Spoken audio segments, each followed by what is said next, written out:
It was a quiet afternoon at the offices of Spinelli and McCall. I was finishing up the second half of a herring salad and potato chips on a cheese bailey. But I was already thinking about skirt steak that Maxie'd promised me to fry up for later on. Then I heard the front door close downstairs, and I wasn't expecting anybody. I heard steps on the stairs. I pulled out my Roscoe and set it real gentle on the desk. A silhouette grew large outside the office door, reminding me of the time Carly Jacks paid me a visit. But this time, it weren't no dame. The door opened real slow. I pushed the brim of my hat forward over my eyes and I leaned back in the chair. I checked the desk for the heater. Still there. Welcome back to Guardian of Chaos, the YouTube channel, here for Chaos Corner and another episodic YouTube adventure on story time. One man, unique, unedited, unscripted, raw dog for you, the fans. Leave a comment, drop an elbow on that like button, share, subscribe, and thank you for being here. A temporary distraction, a stress reliever, not only for you, but for me. Shout out to my mods, Austin Nance, holding it down, keeping it real, and maintaining, and of course the queen, the OTS Tribal Queen. Sit back and relax. If we have any interruptions from the AI mechanical bitch down here, Austin will handle it. That'll be your chance to go to the bathroom, change the channel for all I care, although I don't want you to. Take a sip off your cocktail if you're old enough. Let's have some fun. It's me, it's the GOC. And I'll say that to say this, because I tell it like it is. In order to get respect, you have to start with respecting yourself. Once you do that, you open other people's minds to respecting you. Because there's three types of people in this world. Those who don't know what happened. Those who wonder what happened, talking to you. And people like the GOC that make things happen.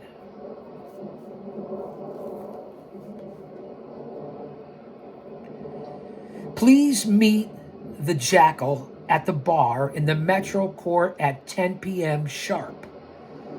Although it's somewhat past my his bedtime, he must speak with you on a grave matter concerning many of your clientele. Don't fail him. Regards, the Jackal.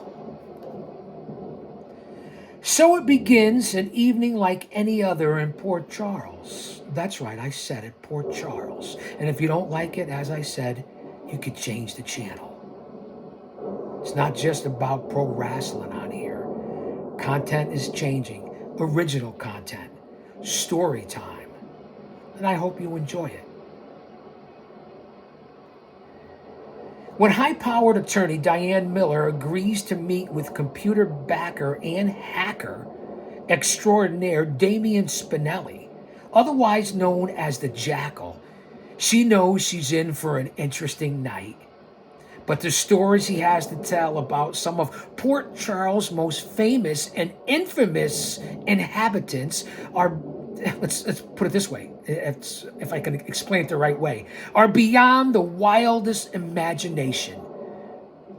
And I've been watching that show and reporting on that show since, I want to say, the late 70s when I was a teenager in high school, even on into the early 80s when I was in college.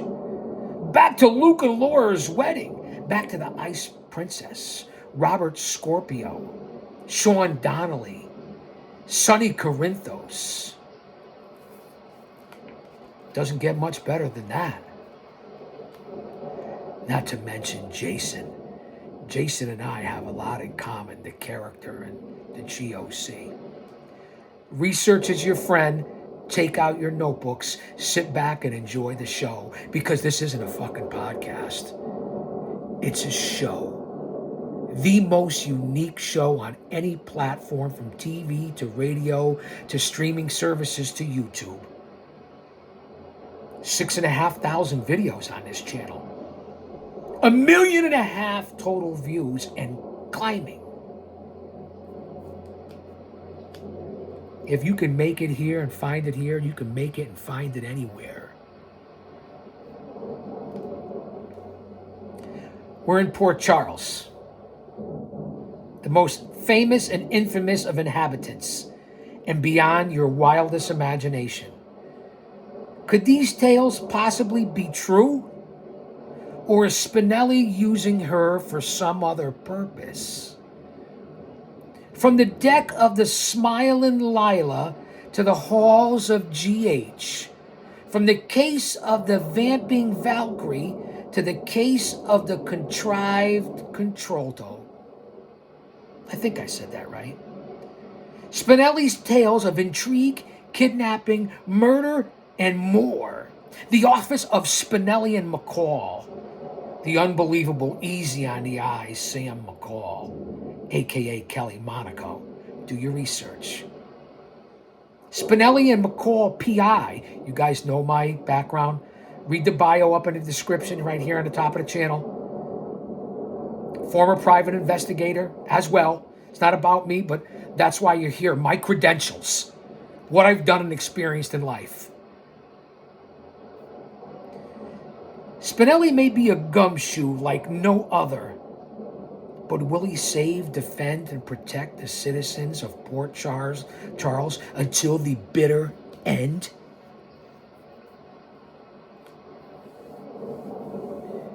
It was a quiet afternoon at the offices of Spinelli and McCall.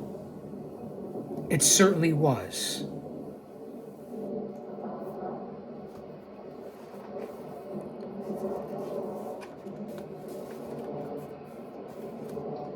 In case you're wondering what's going on here on Chaos Corner, it is story time. Go back and check out the last episode, Sex and Drugs and Rock and Roll from the Legendary Toads. You won't believe it, but don't bring the kids around for that one. Roughly 1 year ago, the following manuscript appeared at our offices in a manila envelope bearing no return address. A note inside read simply, "No one fires me and gets away with it." From the files of Ms. High and Mighty Diane Miller, and blow the lid off of Port Charles. It was the mention of one of New York State's more infamous cities that got our attention.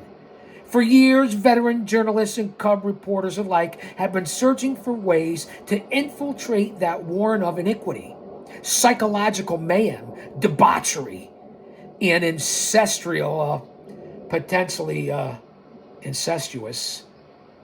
Again, this is adult, no kids here. Families residing on gated compounds and private islands. Let that sink in. Put that in your pipe and smoke it. Now, thanks to one disgruntled employee, there's always a whistleblower, there's always a leak, we have a glimpse inside the high stone walls and elaborate defense mechanisms of New York's very own riddle wrapped in a mystery inside an enigma. Say that 3 times fast. Very own riddle wrapped in a mystery inside an enigma. New York, and you see what the fuck is happening there now. They're in big trouble. People are fleeing the city. You know what it's about to happen in New York City, right? That's another story for another time. I'm here not to push a personal agenda, because it's not. It's just facts. I'm here for a stress reliever, a distraction. So we'll save that for another time. There are tales dating as close as we can guess from 2009 to 2010, to put a time frame on what we're doing here, of one man's nearly Superman crusade to save, protect, heal, and fight for what's right for the citizens of Port Charles. That sounds like mayoral candidate Curtis Sliwa of the Guardian Angels. Why the fuck you wouldn't vote for him to get him into office? because I am here in the shadows of Titan Towers in the greater New England tri-state Northeast area. A rat race. And if you've never been here, you could possibly not even know about it. You can read about it, I can relay it to you, but I lived it. From a man who's been all over this country, this is what I can compare it to.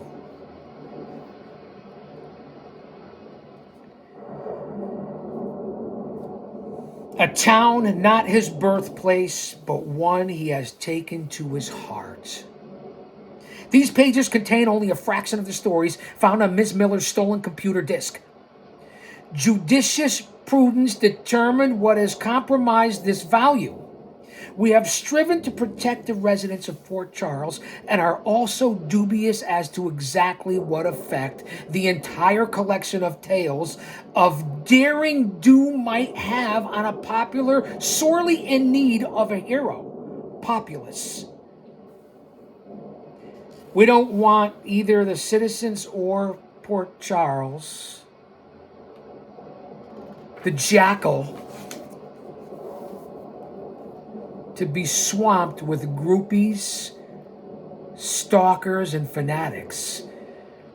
The city has enough problems, as I already said, especially here in current day.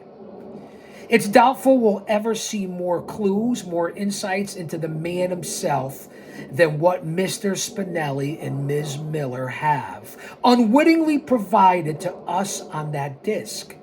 And we're going to get into that here at the Vault and Chaos Chronicles.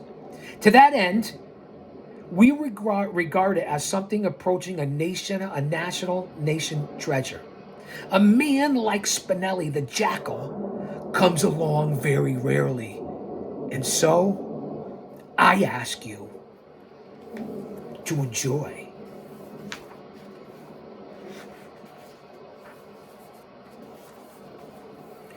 A late night chat. We're going to get into some of this.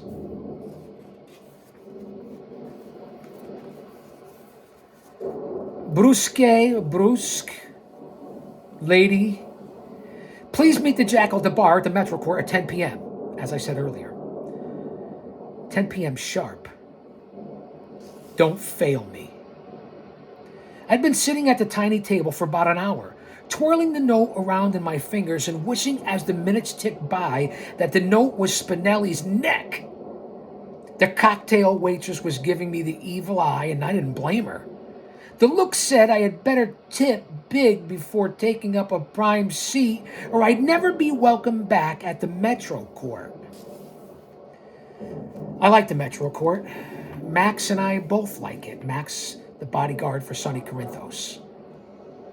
10 minutes and 2 bowls of cashews later, I've had enough. I was stashing my tape recorder, notepad, and Uniball fine tip into my purse when suddenly I got a tap hard on my shoulder. Ms. Miller? The voice was soft but commanding. I turned to find my Panzer.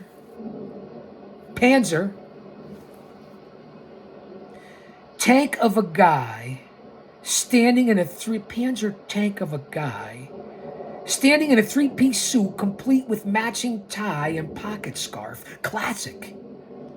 Hi, Max, I coughed. There are times when the sight of this man still does the strangest things to me. Why so formal and handsome? Ms. Miller asked. I hope I didn't startle you, he said. I just came by to give you a message from the jackal.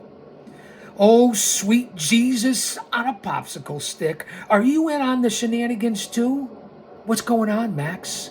And no, not MJF, for all you sickos out there and wrestling fans who happen to be turning in. Mr. Spinelli, he apologizes for being late. Said he ran into some trouble on the waterfront, but he's on his way and asked if I would relay the message to you. Are you working for him now too, Max? Me? Work for Spinelli? Of course not, Diane. So why are you relaying a message from him? Because I'm a nice guy. He turned to go, his gluteus maximus straining the seams of his Armani slacks, Ms. Miller noted. Yes, and I think they've bumped uglies before. Knock boots. Whatever you want to call it, the nasty. I don't know. Again, keep the under 21 crowd out of here.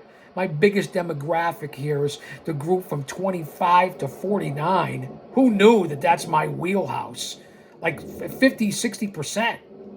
And almost 50% of the viewers on this channel are women. Can you understand why they're here? Those are the numbers. Those are the facts.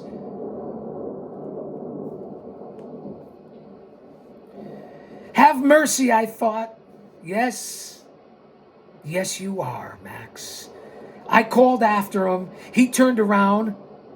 Buy some Haagen-Dazs and warm up the sheets. This shouldn't take too long. He turned around. You got it, lamb chop. I unpacked my purse, laying the recorder and notepad carefully back on the table, and ordered my third Southern Comfort Manhattan. Very dry vermouth, up with a twist. I spent the next few minutes clicking the cap of my Uniball and thinking about Max Giambetti's set of glutes, and that getting to squeeze those cantaloupes made me a pretty lucky lady, Diane said. I told you. Suddenly, my reflection in a martini glass dimmed slightly. Before I could look up, a slim figure in a cheap black suit slid into the chair across from me. More precisely, the upper half of a cheap black suit, as I noticed the cargo pants and the bizarre green shoulder sack slung across his sunken chest. Once I got past the jacket, which hung on him like a wet sheet, a limp noodle, if you will, I took note of the pencil-thin tie loosely knotted around a tie-dyed crew neck and the fedora, which was also cheap but fit him to a T. Sinatra goes to the skate park, maybe? Compare it to? That's okay, Jackal. Jackal, please, thank you for coming at my request. It was only when I spent any length of time with Spinelli alone that I remembered that he talked like an idiot. An idiot right out of Dashiell Hammett and Star Trek, with maybe a little Shakespeare thrown in. Did you ever find it, I asked? Humble apologies once again. I don't understand. Find what? The Maltese Falcon. I laughed hard. He just smiled and tried to straighten his little tie. I got a queasy feeling in my stomach. There was no way Spinelli could afford to buy drinks in this saloon, and I just hurt his feelings with a bad joke. Nice job, Diane. Nice way to start off. Sorry. You just, I don't know, you look great. I mean, you look great. I know, and thank you for agreeing to pen my memoirs. I think you'll find. Well, you're what? Wait just a second. Wait just a second here. Jackal, or Grasshopper if you prefer. I took a sip off my drink and wondered if a trip to the ladies' room could actually get me out the door, said Diane Miller, the high-powered attorney. Just to let you know what's going on here in Chaos Corner. Story time. We're almost 20 minutes in. Look, Jackal, I haven't agreed to pen anything. I didn't even know what this meeting was really about. I tossed his note across the table.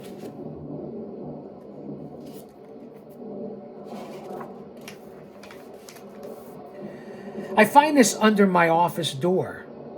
You say you have information of a serious nature about my clients. That's why I'm here. Spin, Jack, Hop, whatever the fuck you want to be called. Jackal Hopper. Not to write the story of your life, if I even had the time. The tiniest of interruptions. She who stands for justice. This isn't the story of my life. These are the stories of my life. And they all involve your clients or those that are close to them, their actions and behaviors in times of crisis and triumph. There are tales of incredible cases, episodes, actions yearning to be told.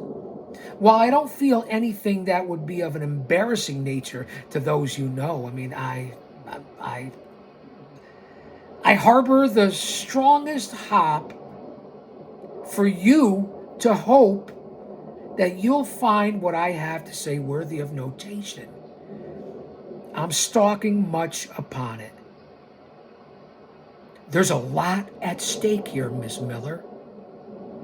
In point of fact, I'm to embark on a journey upon the morrow from which I may return, or I may meet my untimely fate. It's from which, and on the chance that I will not return, that you must listen to what I have to say tonight. He ran his forefingers across the brim of his fedora. I was silent for a moment. My clients, you say? And those connected to them in intimate and not so intimate relationships? Well, damned if the skinny kid didn't have a point. Yes, well, I don't necessarily want or need to know where you're headed tomorrow morning, but if you have something to say about Sonny or Jason or anyone else for that matter, whether I represent them or not, it's probably best that you don't tell it to me. Do you know what I mean? I think you do. I can afford your attorney client privilege as I ponder. Thanks to Jason Morgan's wife and his wide-spreading umbrella of protection and Sonny's generous retainer. But I don't know about creasing and creating a memory or your memoir. I don't have time to turn around, Mr. Grasshopper. Let alone why. Why are you dressed like that? His face fell and nearly oozed across the table. I kept forgetting this guy bruised easily like a banana. To what do you refer? He said. Old Blue Eyes meets Tony Hawk. The combination of gangsters and suave, if slightly extra large, sophistication. I'm not a clothed kappa pie in any one period. This is true, an astute observation on your part, solicitor. But I was attempting to fly under a certain radar tonight, hence the post-depression togs. And I found that when I had completed the assignment, completed it and returned it to my base camp, some of my clothes had been poached by hoodlums of the night. Are you following along here? I'm as confused as a baby at Hooters, but I'm certainly busier than a blow-up doll at a frat party. I'm sorry, the pants, the shirt, yeah, you look like a regular Joe. But the jacket and the hat say you've been watching Sunset Boulevard a lot. It's just, I don't know, it's so of a certain period. The era in which I like to think I would have flourished to my fullest potential. The American late 1930s and 40s. Most of my exploits, which involve your clientele and hence are the reason you're here, as you'll see, to no credit of my own. Almost, I want to say, reproductions of the feats of daring and action that dotted the landscape. It's almost as if the Jackal is channeling Sam Spade. I hope your notebooks are still out.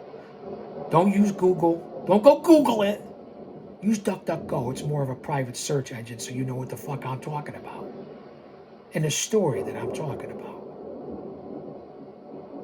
Big Brother's watching no matter what engine you use anyway. I was getting a headache. I'm getting a headache now. Okay, but why me? Why don't you just write them yourself?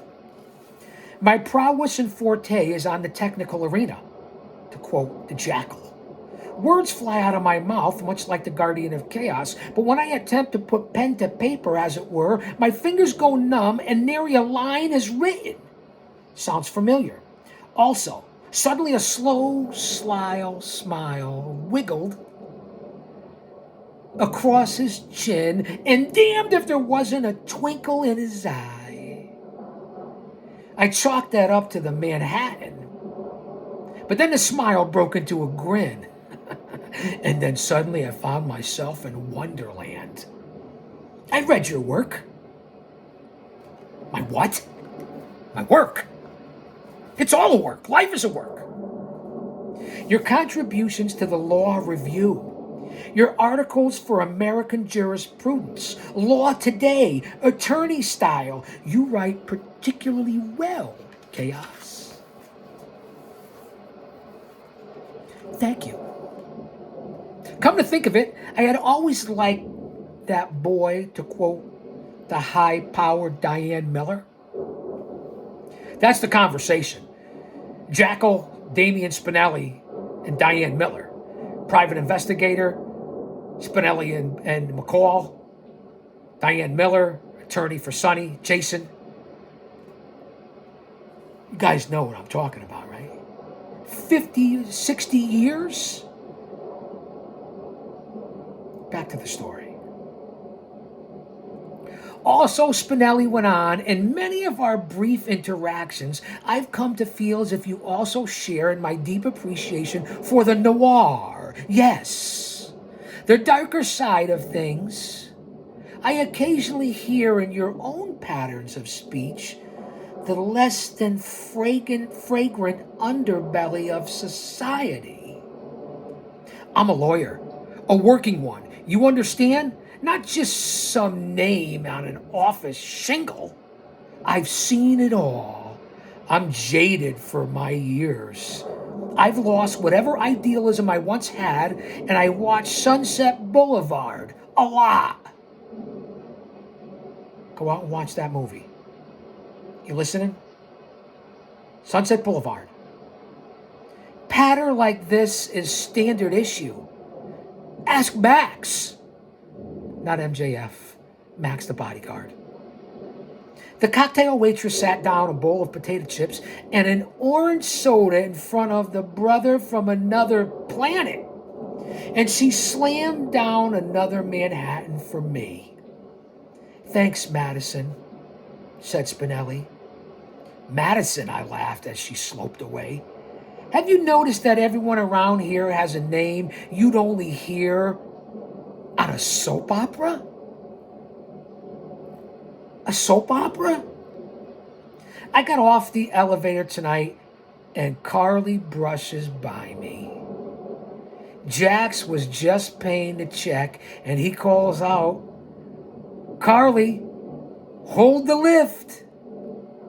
And she just giggles and says, I'll race you up to the penthouse, Jax. The elevator door closes. Boom! Just like that.